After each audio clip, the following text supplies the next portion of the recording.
તો આજના વિડીયોમાં આપણે જે યસ્ટરડે મેં એક ફોરકાસ્ટ નાખ્યું હતું, મે બી તમે ટેલિગ્રામ ગ્રુપમાં હશો. તો એમાં મેં પોસ્ટ કરી હતી કે જે ગોલ્ડ છે એમાં આ તમે જોઈ શકો છો કે જે રેન્જ છે એને બ્રેક કરીને માર્કેટ 1 આવરમાં ઉપરની ડાયરેક્શનમાં આપણને બ્રેકઅપ સ્ટ્રક્ચર મળ્યું છે. એન્ડ આપણી પાસે આ ડિસિઝનલ ડિમાન્ડ ઝોન છે એન્ડ સેમ એની નીચે જે એક્સ્ટ્રીમ ડિમાન્ડ ઝોન છે. તો એમાંથી માર્કેટ આપણને કોઈપણ ડાયરેક્શનમાં એમાંથી આપણને કન્ટિન્યુએશનની ઓપોર્ચ્યુનિટી મળી શકે છે, ભલે પછી એ ડિસિઝનલ ડિમાન્ડ ઝોનમાંથી હોય ક્યાં તો એક્સ્ટ્રીમમાંથી હોય. તો ચાલો તમને હું જે ટ્રેડ છે એ એક્સપ્લેન કરું કે કયા પ્રકારે અહીં જે ટ્રેડ છે. આ એ ઝોન હતું એક્સ્ટ્રીમનું.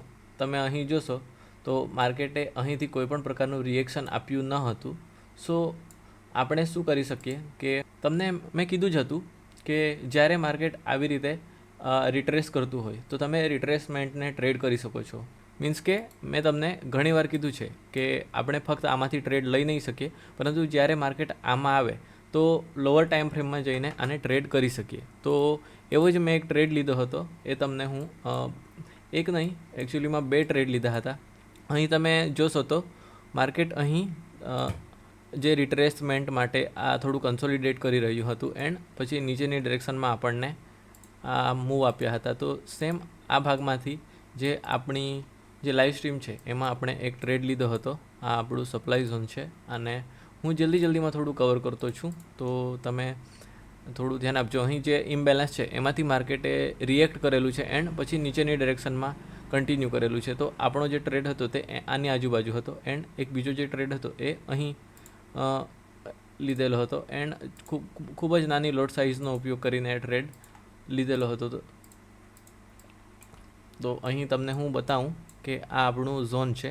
તો જ્યારે માર્કેટ આપણા ઝોનમાં આવતું હોય ત્યારે હું તમને હંમેશા કહું છું કે જે ફર્સ્ટ સ્ટેપ હોય છે એ હંમેશા સ્વીપ હોય છે. તો તમે જ્યારે માર્કેટ આ ફર્સ્ટ સ્ટેપને સ્વીપ કરતું હોય ત્યારે એને ટ્રેડ કરી શકો. તો અહીં તમે ધ્યાનથી જોશો તો માર્કેટે અહીં આ જે સ્વીપ છે એને લિક્વિડેટ કર્યું. જે આપણો ફર્સ્ટ ટ્રેડ હતો એ આ ભાગમાં આપણે પ્લાન કર્યો હતો જ્યારે માર્કેટે ફર્સ્ટ સ્ટેપ આપ્યું હતું ત્યારે. તો અહીં તમે ઇમ્બેલેન્સ જોઈ શકો છો. જો સ્ટોપ લોસ થોડો આપણો અહીં આ ભાગમાં નાનો રાખવાનો પ્રયત્ન કરેલો હતો. સો આ ભાગમાં આપણો થોડું મોટું, ઓકે, આટલું આપણું સ્ટોપ હતું એન્ડ આ ભાગમાં આ ટ્રેડ લીધો હતો એન્ડ ત્યારબાદ માર્કેટે અહીં મૂવ આપ્યું. સ્ટીલ માર્કેટમાં જે લિક્વિડિટી છે એ આ ભાગમાં રહેલી છે.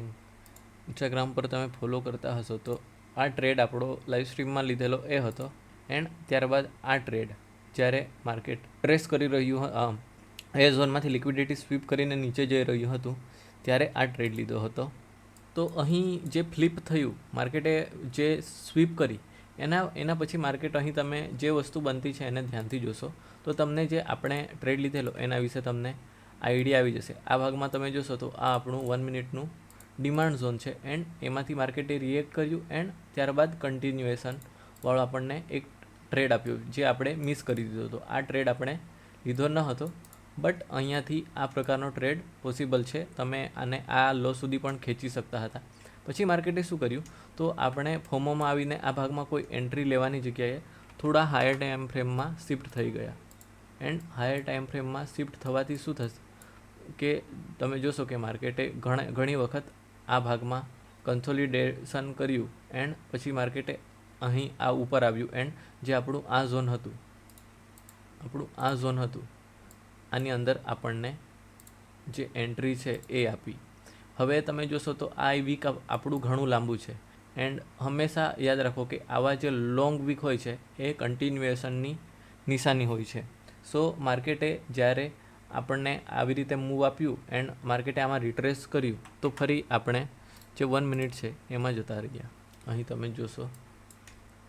તમે જોશો તો માર્કેટે ત્યારબાદ જે આ હાઈ છે અહીં ઘણા ટાઈમ કન્સોલિડેટ કર્યું એન્ડ માર્કેટે જે આ હાઈ છે એના ઉપરની લિક્વિડિટી ગ્રેબ કરી દીધી એન્ડ અહીં તમે પ્રાઇસ એક્શન જોઈ શકો છો કે આટલા ભાગમાં માર્કેટે ખૂબ જ કન્સોલિડેશન કર્યું છે. સો વન્સ માર્કેટે આ ભાગમાંની લિક્વિડિટી ગ્રેબ કરી લીધી, આપણને ખબર પડી ગઈ કે માર્કેટે એક સાઈડની લિક્વિડિટી લઈ લીધી છે. સો આ એએમસી છે, એક્યુમ્યુલેશન, આપણો મેન્યુપ્યુલેશન છે એન્ડ હવે માર્કેટ કન્ટિન્યુ કરી શકે છે. સો ત્યારબાદ તમે જોશો તો માર્કેટે આ સપ્લાય ઝોન છે આને રિસ્પેક્ટ કર્યું, બટ આપણને ખબર છે કે આ એક કન્સોલિડેશન છે.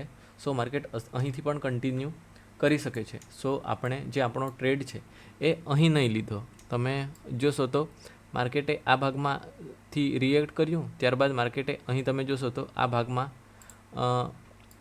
ભાગમાં તમે જોશો તો અહીંથી આ ડિમાન્ડ ઝોનમાંથી જો તમે એક મિનિટ તમને બતાવું, આપણું ડિમાન્ડ ઝોન છે આવું તમે સમજો. અહીંથી માર્કેટે બ્રેકઅપ સ્ટ્રક્ચર આપ્યું છે એન્ડ આ આપણું ડિમાન્ડ ઝોન છે. હવે માર્કેટે શું કર્યું કે અહીંથી રિએક્ટ તો કર્યું, બટ ત્યારબાદ માર્કેટ એને હોલ્ડ કરી શક્યું નહીં. સો જે આપણું ઝોન છે એ જે આપણો આ ડિમાન્ડ ઝોન છે એ ઇનવેલિડેટ થઈ ગયું એન્ડ જે આપણો આ ડિમાન્ડ ઝોન છે એ ફ્લિપ ઇન્ટુ સપ્લાય, એટલે કે જે આપણું આ ઝોન છે આ ફ્લિપ થઈને શું બની ગયું તો આપણું સપ્લાય ઝોન બની ગયું. એન્ડ જ્યારે માર્કેટ આને બ્રેક કર્યું સો આ ભાગમાંથી, સો અહીં તમે જોઈ શકો છો કે આ જે આપણું ઝોન હતું એ આપણા ફ્લિપ ઝોનમાં ફેરવાઈ ગયું હતું. બટ આપણે અહીં કોઈપણ જાતની ફોમોમાં એન્ટ્રી નહીં લીધી એન્ડ વેઇટ કર્યું કે માર્કેટ અહીં શું કરતું છે. સો તમે અહીં ધ્યાનથી જોશો તો માર્કેટે આ ભાગમાં આવીને તમે જોશો તો જે આપણી આ કેન્ડલ છે અહીંથી માર્કેટે રિએક્ટ કર્યું એન્ડ અહીંથી આપણને આ એક કેન્ડલ આપી. સો હવે તમે જોઈ શકો છો કે અહીંથી માર્કેટે એન્ટ્રી નહીં આપી એન્ડ આને રિસ્પેક્ટ કરીને આ કેન્ડલ બનાવી એન્ડ ત્યારબાદ આ એક એંગલ્ફિંગ કેન્ડલ બનાવી. સો જે આપણી એન્ટ્રી હતી એ આ ભાગમાં હતી એન્ડ આપણો એસએલ હતો એ આ ભાગમાં હતો એન્ડ આપણે ટાર્ગેટ શેને કર્યો હતો તો આ ભાગમાં તમે જોઈ શકો છો કે આ લો છે, આ એને આપણે ટાર્ગેટ કર્યો હતો એન્ડ ઇઝીલી આપણને આ ટ્રેડમાં જે પ્રોફિટ છે એ થઈ ગયું હતું. સો એક વસ્તુ જે મારે તમને કહેવાની છે એ વસ્તુ એ છે કે જ્યારે માર્કેટ મૂવ કરતું હોય તો જે સ્નાઇપર એન્ટ્રી લે છે એ બધાથી વધારે લોસ કરે છે એન્ડ જે માર્કેટનો એન્ડ એટલે કે માર્કેટનો પૂરેપૂરો ટ્રેન્ડ કેચ કરવા જાય છે એ મોસ્ટલી જે પ્રોફિટ થયું હોય એને લોસ કરે છે. જેઓ વચ્ચેના ભાગમાં માર્કેટમાં એન્ટર થાય છે એન્ડ એક્ઝિટ થાય છે તેઓ મોસ્ટલી પ્રોફિટ બનાવીને નીકળી જાય છે. હવે તમે અહીં જોશો તો કેટલાક લોકો હશે જેઓ અહીંથી આ ઝોનમાંથી એન્ટ્રી લેવા માંગતા હોય તો એઓના માર્કેટે ફોર એક્ઝામ્પલ આ ભાગમાંથી પણ તમે એન્ટર થઈ ગયા પણ આ ઝોનને આ ભાગમાંથી એ લોકો લિક્વિડેટ થઈ જાય એન્ડ જેઓ મોટું મૂવ કેચ કરવા જાય એઓ થોડી પીપને લીધે રહી જાય. ફોર એક્ઝામ્પલ કોઈનું ટીપી આ ભાગમાં હશે તો એઓ થોડાક પોઈન્ટને લીધે આ પ્રોફિટ લેવા રહી ગયા. હવે જે આપણે નાનું ટાર્ગેટ કરીએ છીએ એના લીધે આપણને ઓછા લોસ થાય છે એન્ડ મોસ્ટલી જે આપણા ટ્રેડ છે એમાં આપણે પ્રોફિટ છે એને મિસ કરી શકતા નથી. માટે તમે જે ટોપ છે કે બોટમ કેચ કરવાની ટ્રાય ન કરો. તમને માર્કેટ જેટલું આપતું છે એટલું લઈને તમે માર્કેટમાંથી નીકળી જાઓ. બાકી આ જ હતું આજનો વિડીયો. હોપ કે તમને વિડીયો ઇન્ફોર્મેટિવ લાગ્યો હશે. જો તમને વિડીયો ઇન્ફોર્મેટિવ લાગ્યું હોય તો વિડીયોને લાઈક કરજો, ચેનલને સબસ્ક્રાઈબ કરજો. બાકી મળીએ એક નવા વિડીયોમાં. Thank you.